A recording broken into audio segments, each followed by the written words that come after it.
খেলে ফটি দেবা নাকি?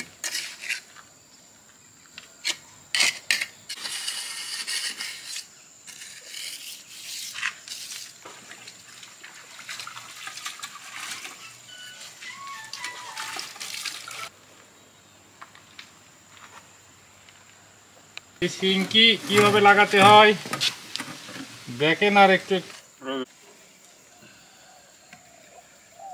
এই তো আমাদের পাসাং শেষ।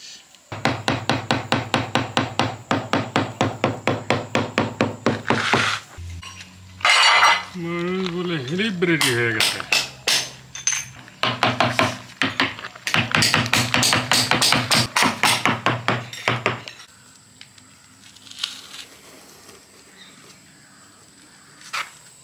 মফিজ কি হয়তো দিচ্ছে।